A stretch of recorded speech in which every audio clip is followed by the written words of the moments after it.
Olá pessoal do canal História Interativa, olá queridos alunos, olá para todos os estudantes amantes da história. É um prazer estar aqui com vocês. Nós iremos continuar os nossos estudos sobre a história de Arapiraca, né? Dentro do projeto Arapiraca, Cidade da Gente, nós iremos continuar hoje estudando, né? Iniciar uma nova série de estudos sobre as comunidades quilombolas, raízes de Arapiraca. É uma história muito importante, pois conta, né, a história de luta, a história de resistência das comunidades quilombolas de Arapiraca, ok? Eu quero lhe dizer, você que está acompanhando estas aulas, que vem acompanhando estas aulas, que estas aulas são fruto do projeto Arapiraca Cidade da Gente, desenvolvido pela Secretaria Municipal de Educação, e eu sou o professor Aloísio, atualmente atuo na Educação Básica de Arapiraca, né?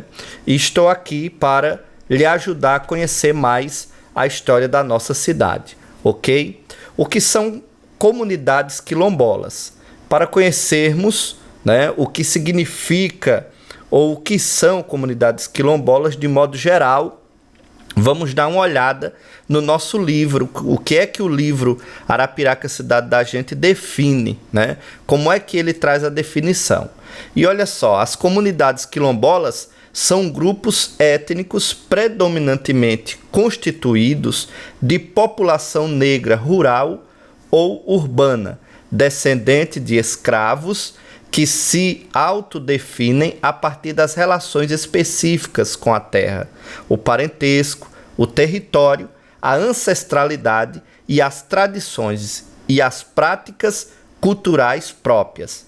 Então, isto é característico de toda a comunidade quilombola, né? Quando nós falamos da comunidade quilombola, estamos falando de descendentes de escravizados, né? O movimento dos quilombos que ficou mais conhecido no Brasil é o movimento do Quilombo dos Palmares.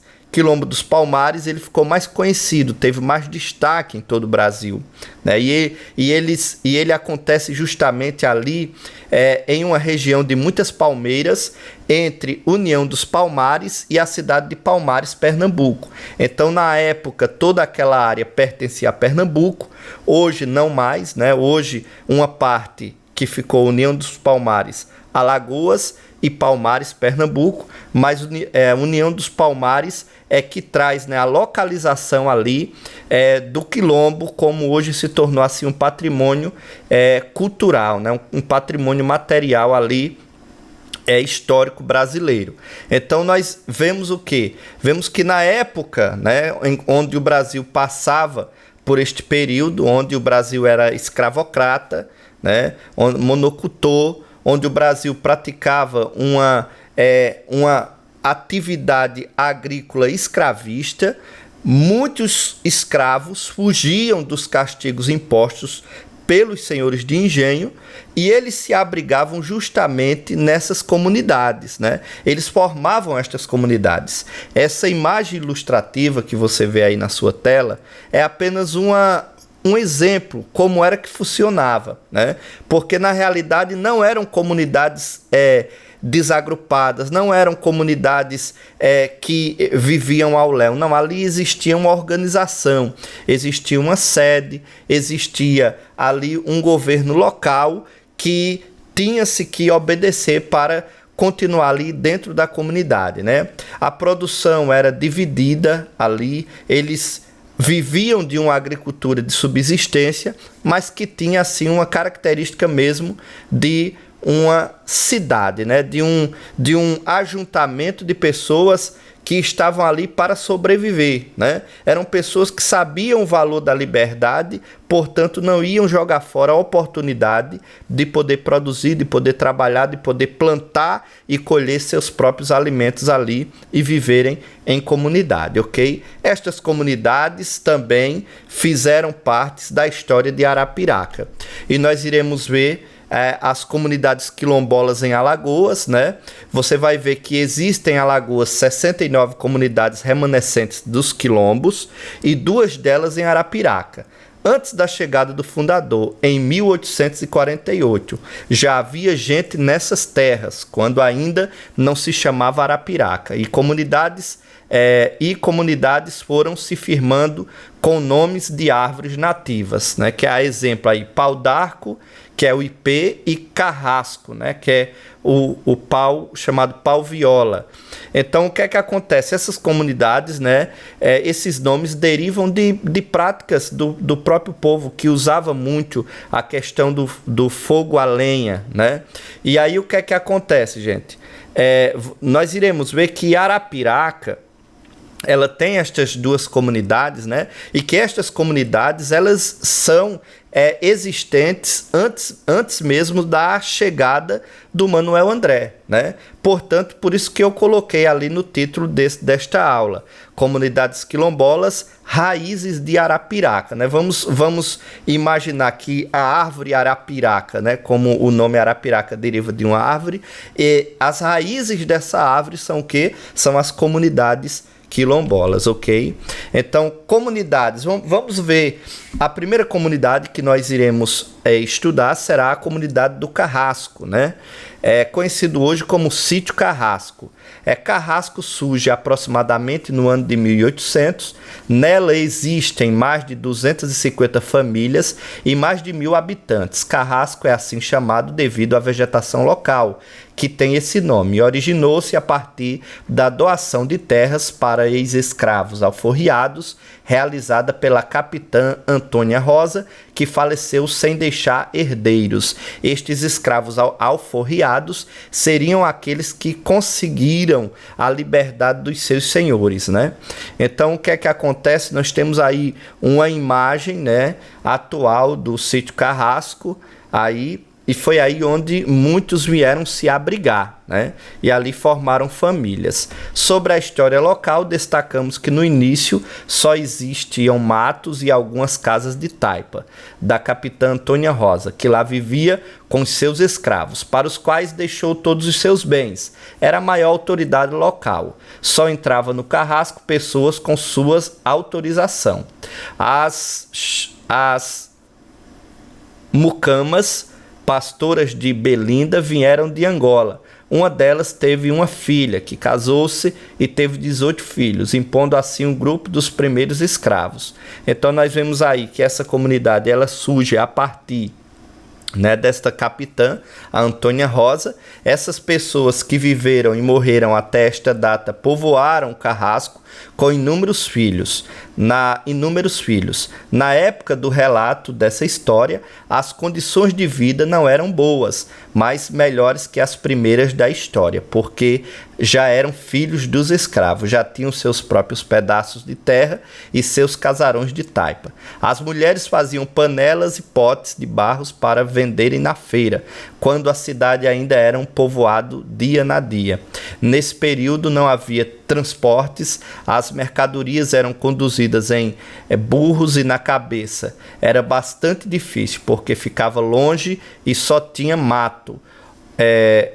E isso foi há mais de 100 anos. Hoje a maioria ainda sobrevive da agricultura e dos empregos informais. A localidade nos dias atuais dispõe de escola, unidade básica de saúde, né, que são as UBSs, e transporte coletivo. Então nós vemos o quê? Nós vemos uma origem bastante difícil aí das pessoas daquela comunidade, né? Uma sobrevivência que era a custo de muito suor, de muito trabalho, né? De uma atividade também artística, que era a modelagem do barro, né? E vender esses produtos ali na feira de Arapiraca, né? Com muita dificuldade, porque não havia transporte, né? Como nos dias de hoje há ali transporte público, mas naquela oportunidade não havia. Olha só. Mas, finalmente, em 2008, né, o Carrasco recebeu a certificação da Fundação Cultural Palmares, do Ministério da Cultura, MINC, como sendo ambiente remanescente dos quilombos. Assim a associação nasceu e hoje dá oficinas de modelagem, pintura, reciclagem, artesanato, potes e panelas de barro, vassoura de palha, balaios e etc. Então, se preservando, né, tendo o intuito de se preservar uma cultura que é intrínseca aos costumes, né, dos quilombolas. Então, ainda hoje ali há tipos de cursos como fazer potes e panelas, né, modelagem, vassoura de palha e etc. Isso também não somente como uma forma de arte, mas também como uma forma de vender estes produtos no comércio arapiraquense, né? Então, olha só, gente, a história oral é fundamental para dar voz aos que não puderam escrever sua história, e a relação entre memória e oralidade possibilita a formação de uma consciência histórica. Dessa forma, a tradição oral nas comunidades quilombolas é sinônimo de resistência e busca por uma consciência. A exemplo da comunidade de Pau d'Arco, que reconstituiu sua identidade a partir das histórias de moradores antigos, como Zé Pretinho, Dona Mocinha e Dona Terezinha. O autor do livro Cidade da Gente, ou os autores, colocaram aí muito bem, falando sobre a história oral, né? Que foi uma história por muito tempo assim negada discriminadamente pela linha positivista da história, né? Eu não vou me alongar muito, mas as comunidades quilombolas, as comunidades indígenas, a sua história, ela é construída mais a partir de uma história oral. O que quer dizer isso? A partir de uma história contada, né? Contada, em entrevista, boca a boca, ou seja, os valores das comunidades indígenas, das comunidades quilombolas, são mais aqueles valores transmitidos de pai para filho, né? Então, é chamado isso de história oral. Então, essa história, ela só veio ser valorizada agora no início do século XX, precisamente em 1920, né? Entre o ramo da história.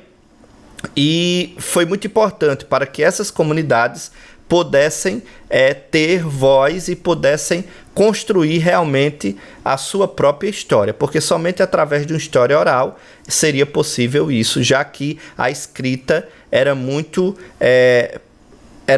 pouco usado, né, na época por o índice de analfabetismo ser muito nessas comunidades, ok? Então, vamos a mais uma comunidade de Arapiraca, que é a comunidade de Pau d'Arco, né?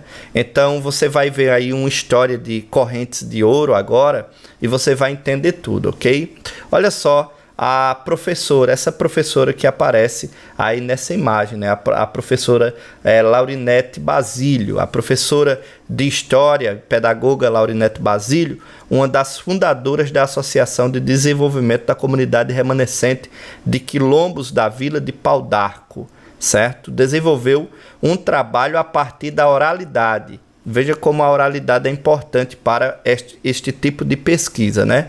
Para resgatar a história dessas comunidades remanescentes de Quilombo em Alagoas. E segundo ela, segundo a historiadora, olha só, chegando onde hoje é o local, ele teve que comprar as terras justamente com as correntes de ouro do capitão João de Deus Florentino, senhor de engenho de família portuguesa, estabelecendo-se lá com a esposa Josefa da Silva.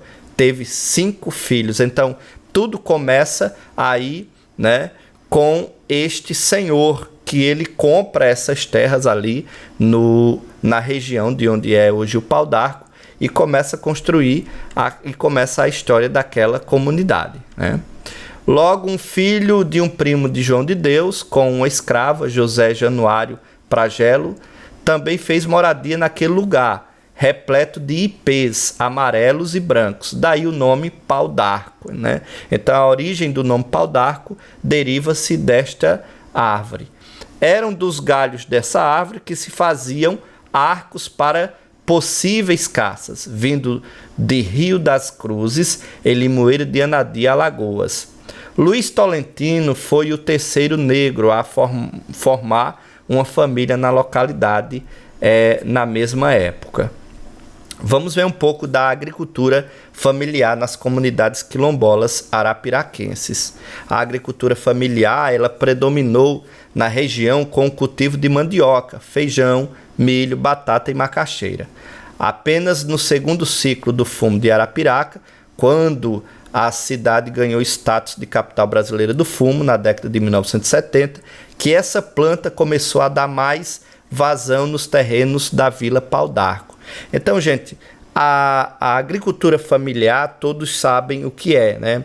É aquela agricultura de subsistência, é aquela agricultura onde a família planta para colher ali os seus frutos, os seus grãos e dali sobreviver, né? Poder comer. Uma parte se vende, outra parte ali se retém e se estoca para que possa passar um bom tempo ali se alimentando, né? Uma das culturas aqui de Arapiraca, hoje, das culturas fortes, né, com relação à agricultura, é o plantio da mandioca. E aí nessa imagem, né, eu fiz questão de colocar aí pessoas nessa prática, né? Prática esta, né, que seria ali o preparo, né, da mandioca, a questão de fazer, preparar para fazer ali a farinha, né, o beiju, fazer e outras coisas que se derivam, tantas outras coisas que se derivam, né, da mandioca, como também tapioca e etc, ok? Então, olha só, tudo isso, todos esses estudos, toda essa força, ela só foi possível através da associação, né? Então, estes estudos sobre a comunidade do Pau d'Arco e esses cursos oferecidos e toda esta tentativa de preservar, né, ali as origens daquele povo se sustentam também por conta dessa associação, né? Então, a associação comunitária e a cultura preservada. A associação é também o ponto de cultura, identidade e cidadania afrodescendente dentro da rede arapiraquense. Tem 332 famílias cadastradas, que contam com grupos de capoeira, grupo de percussão, afro, né? Alfaia, padeiro, chequerê, grupo de dança, oficinas de artesanatos, potes de barros e gastronomia, né? Então, tudo isso é desenvolvido ali através da associação, né?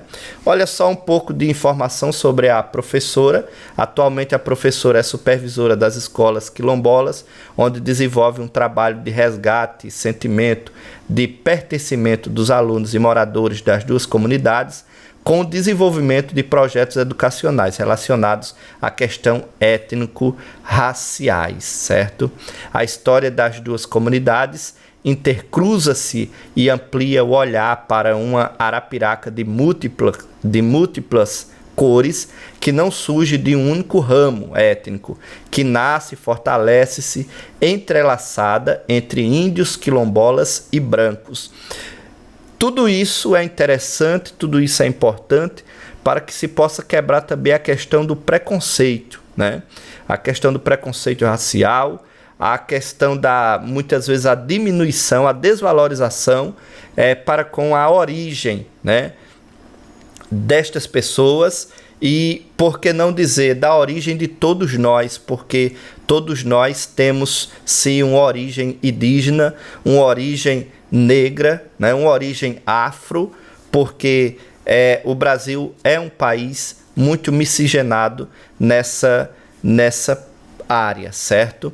Então, nós vemos aí, né, duas imagens. Uma imagem mostra a arte produzida pelas comunidades quilombolas, né? Arte esta que rendeu, né, boa parte da economia deles, né? Quando eles vão ali ao centro da cidade, vendem na feira, né, e fazem ali o seu dinheiro, né? Isso é uma fonte de renda para eles, né? E também a questão do grupo artístico de raízes quilombolas, aí é localizado ali nestas comunidades, ok? Então, gente, a importância de entendermos a história das comunidades quilombolas de Arapiraca nos faz refletir sobre a nossa própria origem, né? E a cada dia mais valorizar a questão histórica desse povo e defender também os seus direitos, para que todos possam ter o direito à educação, para que todos possam ser respeitados com o mesmo princípio de igualdade, ok? Um abração a todos. Se esta aula te ajudou, eu peço, dê o seu link, se não é inscrito, se inscreva, compartilhe a nossa aula. E lembrando, todos estes estudos, né, têm como base o livro Arapiraca, Cidade da Gente, lançado pela Secretaria Municipal de Educação de Arapiraca. Então, parabéns à Secretaria, parabéns a todos e um abração do professor Aloísio.